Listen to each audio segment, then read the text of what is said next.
tuduhanku, tempatku curahkan hatiku. Padamu ku berlindung, Tuhan gembalaku. Kau bawaku ke air tenang, jiwaku tentram bersamamu. Padamu ku berlindung, Tuhan gembalaku. Ku bersyukur Kau gembala yang aku. Saya percaya anak Tuhan memegang kunci kerajaan sorga. Amin. Orang Kristen bukan hanya sibuk saya masuk surga nggak ya? Kan orang dunia sedang bingung dia masuk surga atau enggak. Nabi lagi minta didoain supaya dia masuk surga. Tapi kita pegang kunci. Amin. Kalau saudara buka tangan saudara, buka tangan kanan saudara, di tangan itu ada kunci. Amin. Mungkin sudah mengantar saya bilang, gak kelihatan saya ada garis-garis di tangan saya. Kata orang garisnya kurang bagus lagi. Di tangan kita ada kunci. Amin. Kalau saudara lihat dalam Matius pasal 16 ayat yang ke-13, setelah Yesus tiba di daerah Kaisarea Filipi, ia bertanya kepada murid-muridnya, kata orang, siapakah anak manusia itu? Jawab mereka, ada yang mengatakan Yohanes Pembaptis, ada pula yang mengatakan Elia, ada pula yang mengatakan Yeremia atau salah seorang dari para nabi. Lalu Yesus bertanya kepada mereka, tetapi apa katamu, siapakah aku ini? Maka jawab Simon Petrus, engkau adalah Mesias, anak Allah yang hidup. Kata Yesus kepadanya, berbahagialah kau Simon bin Yunus, sebab bukan manusia yang menyatakan itu kepadamu, melainkan Bapakku yang di sorga. Ayat 18. Dan aku pun berkata kepadamu, engkau adalah Petrus, dan di atas batu karang ini, upon this rock, aku akan mendirikan jemaatku. I will build my church. Aku akan membangun gerejaku.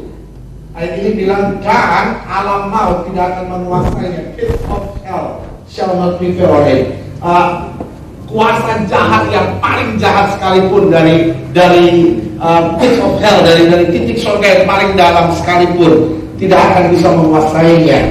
Ayat 19, kepadamu akan kuberikan apa? Kunci kerajaan surga. Nah, saudara yang kasih dalam Tuhan, saya percaya upon this rock. Amin. Jadi bukan sekedar orang yang bilang, oh ya, saya percaya Yesus Tuhan. Setiap Natal saya pasang pohon Natal, ada nyala mati.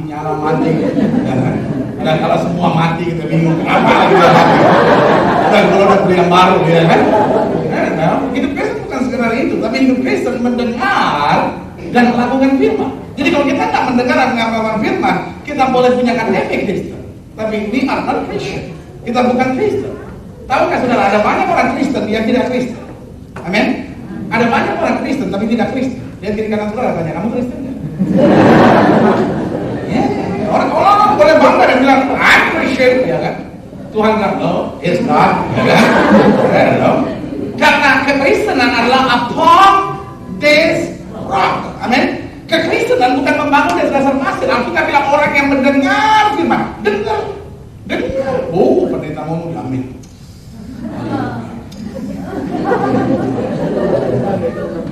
Dari cara mendengarkannya malaikat pintar dia.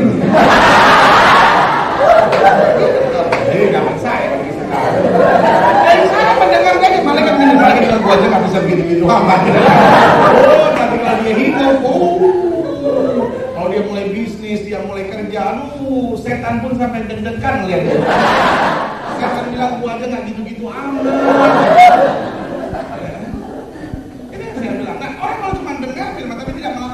Dia bangun di atas dasar apa Pak? Ya kan?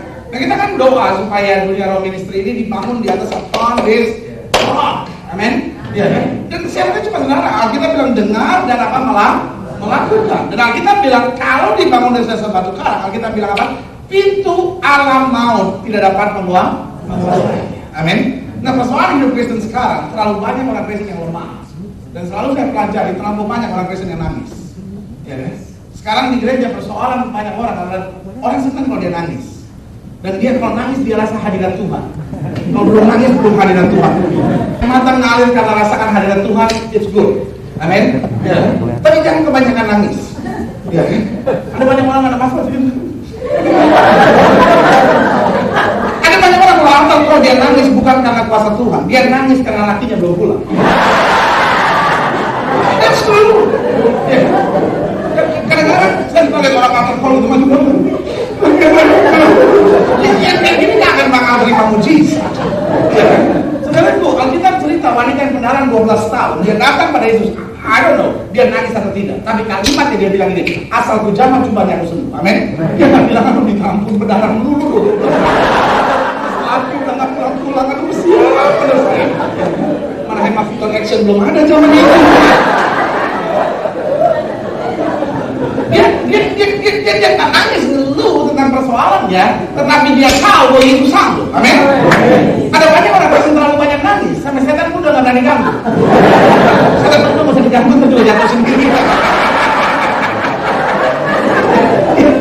Setan aja udah kesian dia, saudara. Dia udah pakai ganggu, udah nangis. Ada banyak orang nangis begini. Masalah setan. Setiap kali dia bersaksi dia nangis sendiri, saudara. Dulu sebelum saya percaya Tuhan, hidup saya lumayan, saudara. Semenjak saya percaya Tuhan, Tuhan pukul saya, Tuhan sikat saya, Tuhan penjara saya habis-habisan. Dari mana sih Tuhan itu tukang pukul, tukang pukul? Saya percaya Tuhan saya mau berkati, amin? Jadi ada banyak orang Kristen yang bukan. Tahu nggak sudah ada banyak orang Kristen yang ada banyak orang dunia yang nggak mau jadi Kristen karena lihat cara hidup saudara. Kesian banget gitu ya saudara. Pokoknya karena di mall ini yang paling luas kelihatannya pasti sebentar lagi masuk Bethlehem. Orang-orang dunia lagi enjoy the shopping, ya kan? Cuma lihat aja paling lemas ini yang masuk Bethlehem. Soalnya terakhir di mall ini kalau lihat orang lemas tanya, Kristen ya?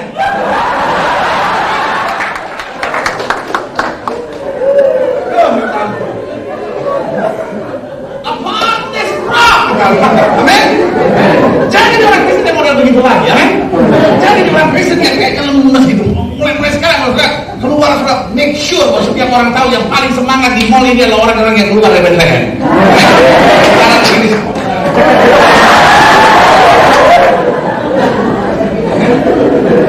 Pokoknya kalau di lantai 3 jangan begitu tuh mau ke kantor dunia mau begini. Dia boleh masuk lemas, ya, tapi dia harus keluar begitu. Karena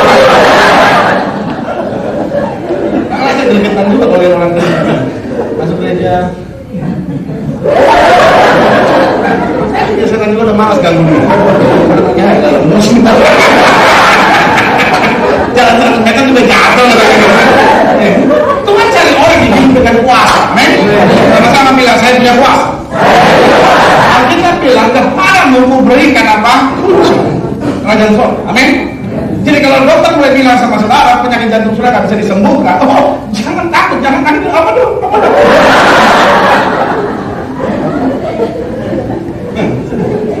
Sama seperti an old jokes, ada sebuah jokes yang sangat tua. Itu cerita tentang seorang nenek-nenek umur 83 tahun yang dapat hadiah 10 miliar. Cucu-cucunya semua bingung, akhirnya dapat hadiah 10 miliar. Aduh gimana ya? Oh, nenek punya dokter jantung, kasih tahu sama dokter jantung. Dokter jantung kasih tahu, nenek ini dapat 10 miliar. Tolong kasih tahu nenek bagaimana caranya supaya dia tidak sakit jantung dan akhirnya mati gara-gara 10 miliar. Akhirnya dokter ini coba cari bahasa yang bagus, dia jawab sama nenek ini, dan akhirnya dia bilang, kalau nenek dapat 10 miliar, dia berapa nenek buat? Nenek bilang 10% saya berikan kepada Tuhan. Dan saya pikir saya nggak butuh uang sebanyak itu. 90%-nya saya serahkan pada dokter. Dokter itu pingsan dan mati. Dokter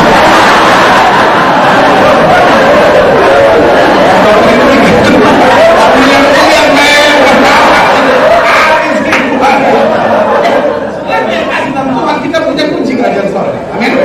Kalau dokter bilang sama saudara nggak bisa punya anak, ingat sudah pegang kuncinya. Amin. Kapanpun you can unlock the door of heaven. Kapanpun sudah bisa buka kunci kerajaan surga dan bilang Tuhan, saya butuh anak. Amin. Dan tahukah saudara, di surga selalu ada enough supply. Di surga selalu ada persediaan yang cukup. Amin. Gak mungkin saudara datang dan bilang, Tuhan saya butuh anak. Lalu surga berkata, sudah 2 tahun terakhir ini habis kau anak. Kita pegang kunci. Amin. Sama-sama bilang saya pegang kunci. Amin. Saudara-saudara yang sudah umur 32 tahun belum dapat pasangan teman hidup, saudara nggak perlu tulis di ruang cari jodoh. Seorang wanita, wajah keibuan, tenaga kebapaan. Oh itu yang zaman sekarang lagi. Oh itu yang paling tinggi sekarang itu. Wajah keibuan tapi tenaga kebapaan. Multifungsi. Tapi kesebelasan. Jadi.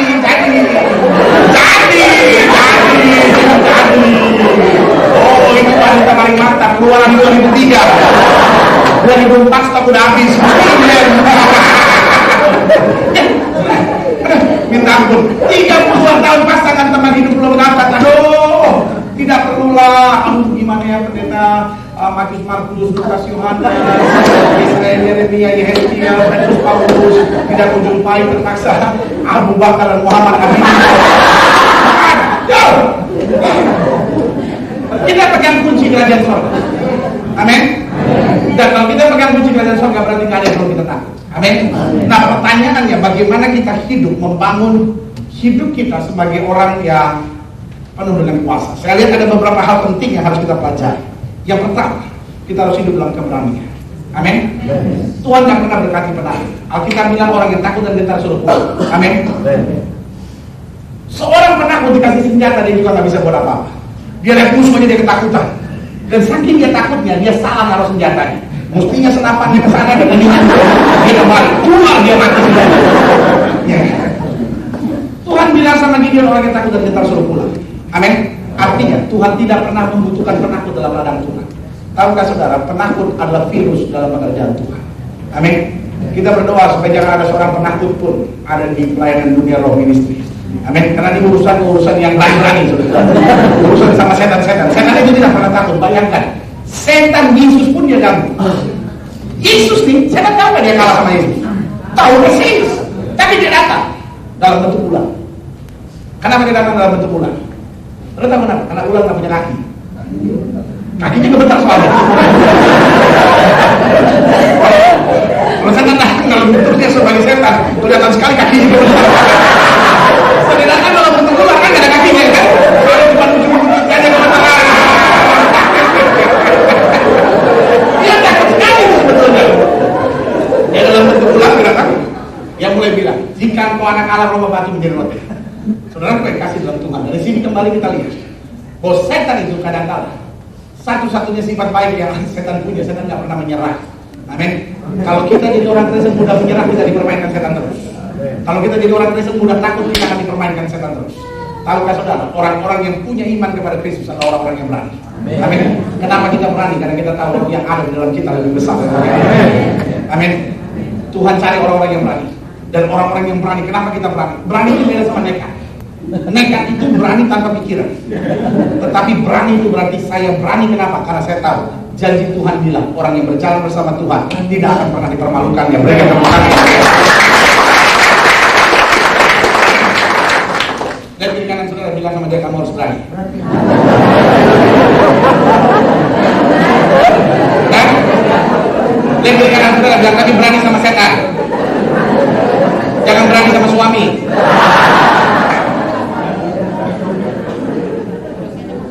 Ya banyak orang cuma berani sama suaminya doang. Suaminya ngomong apa? Udah diam dia lu. Banyak ngomong lu. Sampai ada suami-suami kalau ada istrinya dia dulu. Ada roh ketertekanan. Udah ketawa-ketawa aja, laki sudah lagi stres tuh.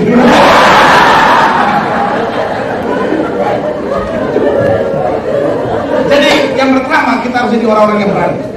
Amin. Berarti minimal kita berani berkata tidak buat dosa. Amin. Minimal kita berani taat apapun harga yang harus kita bayar.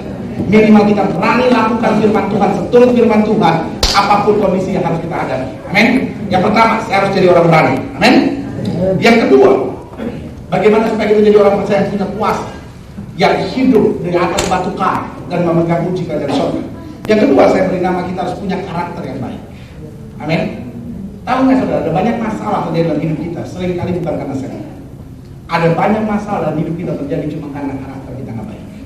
Ada banyak rumah tangga bercerai sebetulnya bukan karena setan.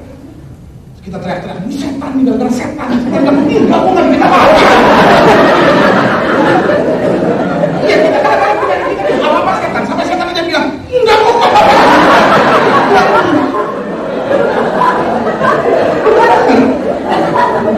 Ada banyak suami punya teman selingkuh bukan karena setan, tapi karena istrinya memang cerewetnya minta.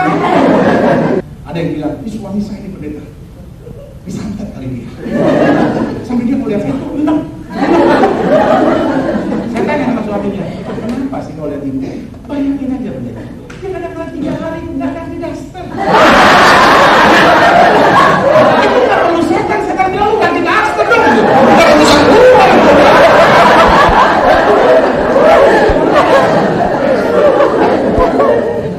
Kadang-kadang, aduh, persoalannya kadang-kadang karakter kita nggak betul. Kadang-kadang kita tuh orangnya egois. Kalau kita bilang kenapa ya Tuhan saya dibenci banyak orang, oh berarti ada roh jahat kali yang kamu mengikat membelenggu saya. Mungkin saya mesti dilepaskan. Kalau kita bingung udah dilepaskan, ada orang sampai bilang sama saya gini, pendeta, saya udah dilepaskan 17 kali, kok kita lepas-lepaskan. Waduh, saya juga bingung sih kalau sampai pelepasan 17 kali. Kasihan tuh pendeta yang melayani. Tak ikat lagi. Sebagai hamba Tuhan saya cuma ingatkan sederhana, bahwa karakter sangat mempengaruhi seseorang. Bahagia atau tidak hidup kita sangat mempengaruhi oleh karakter kita. Jadi orang yang punya karakter baik dalam hidup kita, amin, maka hidup kita akan jadi kuasa Allah dalam hidup. Allah membuat banyak hal dalam hidup kita, tapi kadang-kadang kita kepala batu, ya kan? Banyak pelayanan sebetulnya pecah bukan karena setan. Saya ngerti roh jahat juga ambil di situ, tetapi banyak pelayanan pecah karena orang-orangnya kepala batu, orang-orangnya nggak mau kerjasama. Ada persoalan sedikit, kita doa. Dunia roh ministry dimulai dengan roh, dan kita berdoa supaya diakhiri dengan roh. Amin. Paulus bilang jangan dimulai dengan roh, diakhiri dengan daging. Kadang-kadang persoalan ada banyak orang karakternya nggak bagus, tersinggung sedikit. Kalau begitu kita bikin layanan baru, dunia roh kudus ministry. Iya, sekarang kan ada banyak gitu kan. Gereja ini pecah, bikin yang mirip-mirip nama-namanya. Biasanya begitu-begitu ya kan. Saya khawatir nanti kalau di mana-mana saya udah baca ada dunia roh kudus ministry pasti gitu. Dan kadang-kadang pelayanan bisa pecah itu bukan karena setan, bisa jadi karena setan. Apalagi pelayanan ini ada di garis depan untuk menyerang kuasa kegelapan. Tapi ingat, karakter itu penting. Amin. Kepada setiap pengurus yang ada di dunia roh ministry ini, saya cuma sarankan miliki karakter yang baik. Amin. Yang saling menghargai satu sama lainnya, saling menguatkan satu sama lainnya, saling melengkapi satu sama lainnya. Ingat, nggak selamanya setiap orang bisa persis seperti yang kita harapkan. Tetapi masing-masing kita punya karunia yang berbeda, masing-masing kita punya cara yang berbeda, tapi kita menuju pada kehendak yang sama, memuliakan meninggikan nama Yesus. Amin. Yang ketiga, bagaimana kita menjadi orang percaya, gereja Tuhan yang punya kuasa. Yang ketiga, yang bernama hidup dalam kekudusan. Kekudusan itu mutlak. Yosua bilang begini, kuduskan dirimu hari ini, maka besok Tuhan akan melakukan perkara yang besar. Kekudusan hanya membutuhkan 1 hari. Kalau kita mau melihat perkara besar besok, kuduskan diri hari ini. Saudara gue kasih dalam Tuhan. Makanya selalu saya bilang, gereja hancur bukan karena batu dan bom molotov. Amin. Gereja tidak bisa hancur karena bom. Mungkin saudara menangkap saya dan berkata, kenapa pendeta bisa bilang itu? Saya lihat dengan mata kepala saya sendiri. Mana bisa mata sudah di kepala orang lain? Ada orang Indonesia memang suka kebangetan. Ada orang yang bilang sama saya, pendeta, bayangin, itu orang pendeta ya, dulu aktif di gereja, sekarang pendeta, batang hidung aja nggak pernah kelihatan. Saya bisa bayangin kalau cuma batang hidung aja. Batang hidung siapa? Oh, batang hidungnya si Bu Lili nih, kita telepon Bu Lili, batang hidungnya mana di gereja? Saya nggak sempat datang, batang hidungnya saya kirim.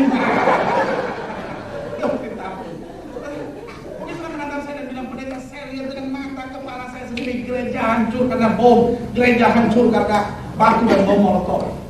Saya minggu lalu baru pulang dari Ambon. Kita ada kakaknya beli lapangan sepak bola di sana. Dan kira-kira berapa tuh? 20.000 orang lebih hadir. Dan itu pertama kalinya, aduh minta ampun. Saya sebelum berangkat udah pesan-pesan sama istri. Nanti kalau ada apa-apa, ini apa itu namanya, buku bank saya, ini tanda tangan. Aja segini. Tapi sebenarnya gue kan dalam Tuhan, aduh. Biasanya saya kalau pergi kemana doa lah gitu. Tapi kalau ini doa pun betul-betul. Sampai Tuhan bilang, siap ya berangkat. Aduh minta ampun ya kan. Sebab peraturannya katanya tidak boleh pakai selebaran, tidak boleh pakai spanduk, tidak boleh pakai pengumuman, pokoknya semua cuma boleh diumumin di gereja. Karena kondisi masih yes is okay. Oke. Mati saya kalau yang begitu-begitu nggak boleh. Kita kan urat takut sudah agak putus, tinggal tipis urat takutnya. Udah, jadi aja di situ. Dan saudara juga yang kasih dalam Tuhan, saya lihat gereja memang terbakar. Tetapi sebagai hamba Allah saya mau bilang, itu kan cuma gedungnya. Amin. Gedung gereja bisa dihancurkan dengan batu dan bom molotov, tetapi pekerjaan Tuhan akan berjalan terus. Amin. Yang menghancurkan gereja bukan batu dan bom molotov. Yang menghancurkan gereja adalah jika orang yang melayani tidak hidup dalam kekudusan. Orang yang menyebut dirinya pendeta, orang yang menyebut dirinya penginjil, orang yang menyebut dirinya aktivis gereja, orang yang menyebut dirinya penyanyi rohani, orang yang menyebut dirinya pemain musik gereja, orang yang menyebut dirinya asyir, guru sekolah minggu, apapun jabatannya, waktu dia tidak hidup dalam kekudusan, di situ gereja hancur. Amin. Orang akan bilang, pendeta aja bisa begitu, pendeta aja bisa pakai berselingkuh segala. Pertama sharing, lama-lama serong dia.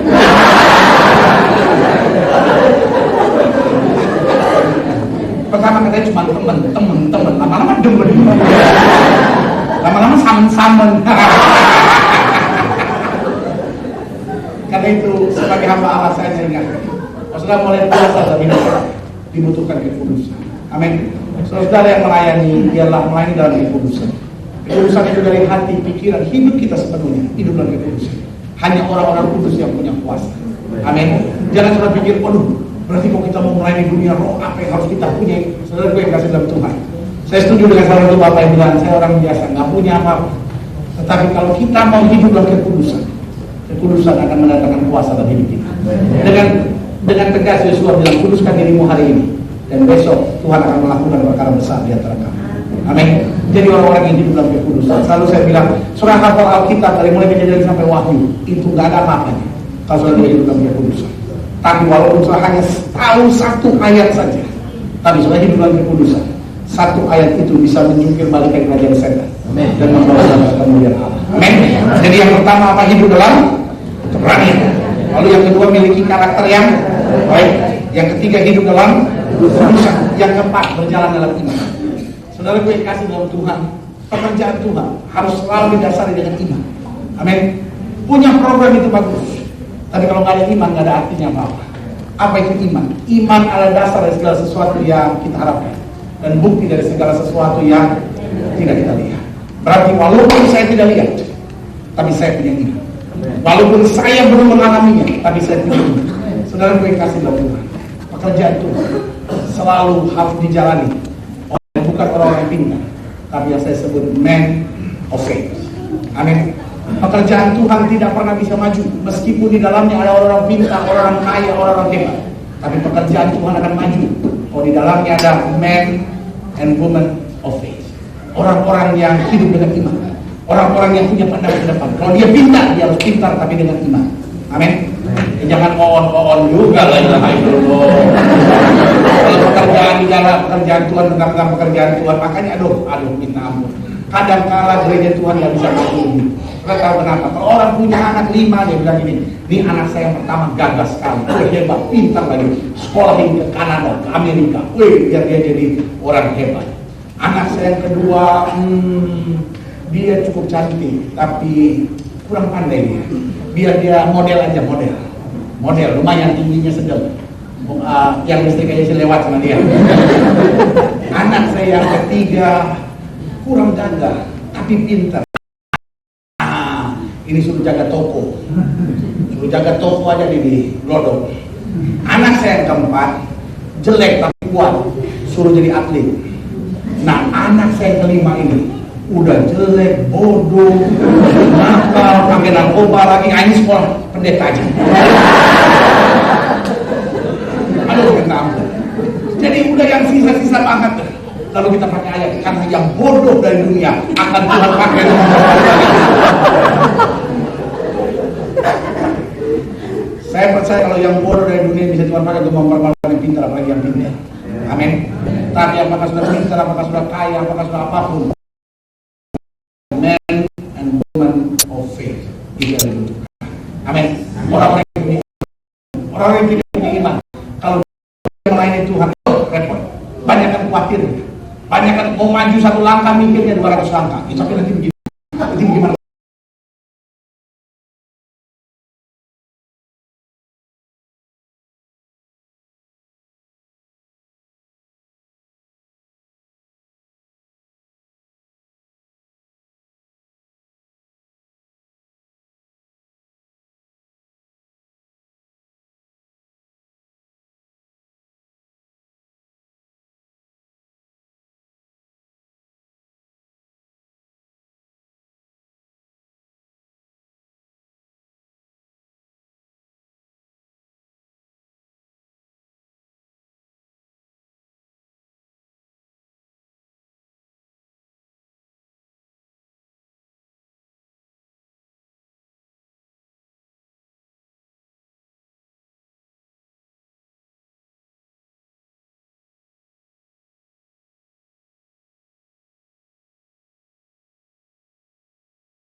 Bukanlah rancanganku, bukanlah rancangan. Jadi kalau apa yang saya harapkan tidak terjadi, itu bukan berarti saya gagal. Kalau apa yang saya mimpikan belum terjadi, itu bukan berarti saya gagal. Tuhan sedang punya sesuatu yang lebih baik. Amin. Dari pihak Tuhan, Allah selalu mengerjakan yang terbaik. Doa saya sudah mengerti bahwa dunia ini keras, dunia ini berat. Itu sebabnya kita harus berdiri upon the rock. Kita harus berdiri di atas dasar batu karang. Bagaimana kita bisa berdiri di atas dasar batu karang? Dengar dan lakukan firman. Amin. Sehingga kita memegang kunci kata Alkitab. Dan bagaimana kita menjadi orang percaya punya kuasa yang pegang kunci kerajaan surga. Yang pertama tadi apa? Hidup dalam keberanian. Sama-sama bilang sama saya harus berani. Yang kedua, saya harus punya karakter yang baik. Yang ketiga, saya harus hidup dalam kekudusan. Yang keempat, saya harus hidup dalam iman. Dan yang kelima, saya harus tepat. Lihat kiri kanan saudara, bilang pada jangan cuma ngomong doang.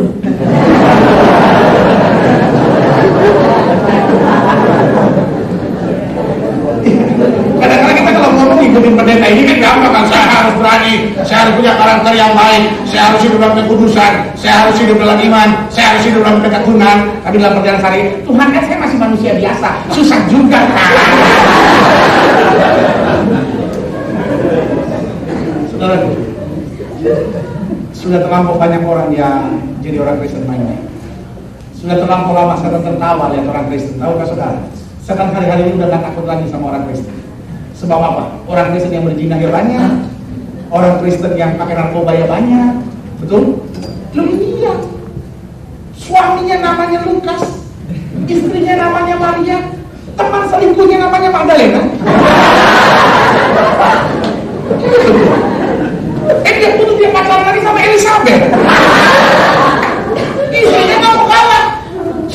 nggak sama Yeremia Paulus.